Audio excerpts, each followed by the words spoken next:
Hola, mi nombre es Enrique, bienvenido a mi canal. En este video vamos a resolver una evaluación que se dio para el sexto grado de primaria en Perú en el 2022. La evaluación es sobre clasificación de triángulos. Sin embargo, no podría comenzar sin hacer una pequeña aclaración. Mientras que un ángulo es la figura geométrica formada por un par de rayos que tienen el mismo origen y que no están en línea recta, un par angular es la figura formada por un par de segmentos que tienen un extremo en común y que no están en línea recta. Por ello, en un triángulo, es decir, una figura geométrica que resulta de la unión de tres segmentos de recta unidos por sus extremos llamados vértices, no se presentan ángulos, sino más bien pares angulares. Sin embargo, ten en cuenta que todo par angular determina un ángulo, y la medida del ángulo determinado es igual a la medida del par angular. Por ello, al hablar en la resolución de este examen sobre la medida de un ángulo, estaré haciendo referencia a la medida del par angular que determina dicho ángulo. En el primer problema nos piden unir con una línea los tipos de triángulo con sus propiedades características. Para realizar esto debes tener en cuenta que un triángulo equilátero es aquel triángulo cuyos lados son de la misma longitud. Un triángulo acutángulo es aquel en el cual las medidas de los ángulos son menores a 90 grados hexagesimales, es decir, el triángulo tiene tres ángulos agudos. Un ángulo agudo es aquel cuya medida es mayor que 0 grados hexagesimales pero menor que 90 grados hexagesimales. Un triángulo escaleno es aquel cuyos lados son de diferente longitud. En un triángulo rectángulo, uno de los ángulos es un ángulo recto, es decir, mide 90 grados hexagesimales. Un triángulo isósceles es aquel que presenta dos lados de igual longitud, solamente dos. Un triángulo obtusángulo es aquel en el cual uno de los ángulos interiores es obtuso. Un ángulo obtuso es aquel cuya medida es mayor que 90 pero menor que 180 grados hexagesimales.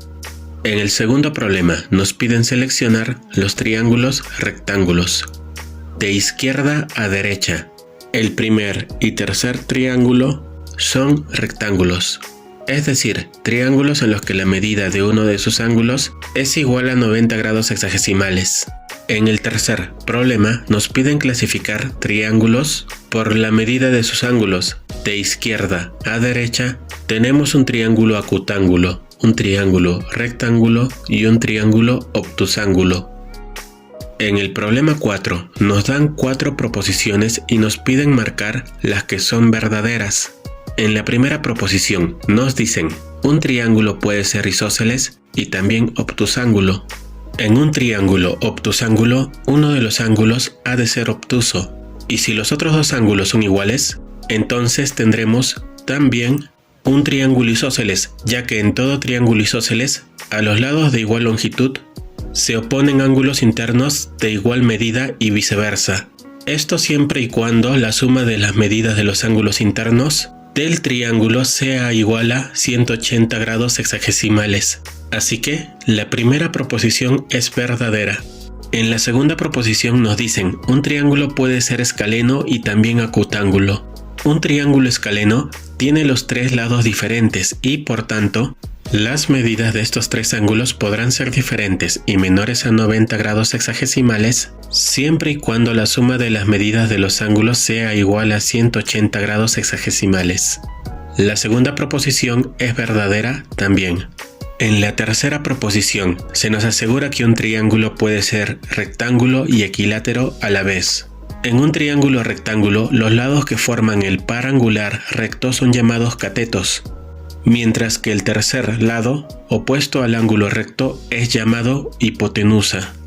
La hipotenusa es siempre mayor que cualquiera de sus catetos, por tanto, un triángulo rectángulo no puede ser equilátero, ya que sus tres lados no pueden ser iguales. En la última proposición nos dicen, un triángulo puede ser equilátero y obtusángulo a la vez.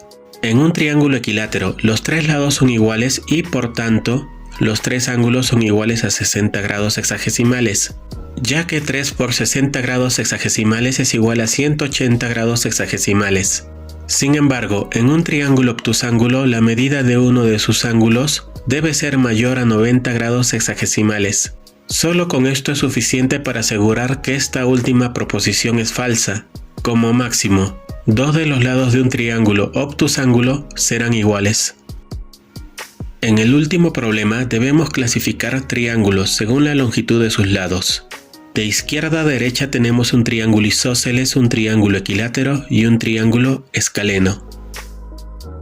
Con esto hemos terminado esta evaluación. Te agradezco mucho por haber visto este video.